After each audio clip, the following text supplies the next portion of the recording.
PNP President Mark Golding continued his tour ahead of the local government election on Monday, this time in sections of St. Elizabeth. It was an all-day tour on Monday. PNP President Mark Golding visiting with party supporters in St. Elizabeth. It's in support of PNP councillor candidates for February 26, but for Mark Golding, it goes further. The time for a new government under the People's National Party, and the beginning of the end of the Labour Party starts on the 26th, and then after that we are moving forward together. The tour saw supporters of Accompong, Eldersley, Beth Salem and Ipswich communities meeting and greeting with party representatives. The incumbent councillor for the Ipswich division, the PNP's Mugabi Kilamanjaro, told supporters that he did what he could to improve living conditions during his tenure.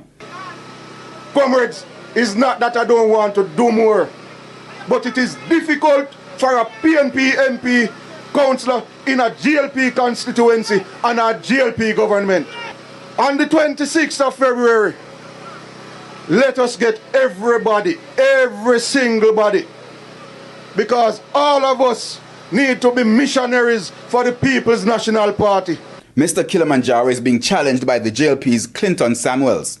While he says he's ready to be councillor again, Mr. Kilamanjaro explained that he also has eyes set on running for MP.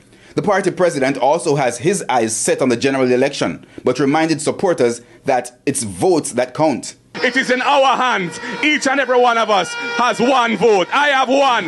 You have one. X beside the head. X beside the head. Mugabi Kilamanjaro for councillor again. PNP, we say.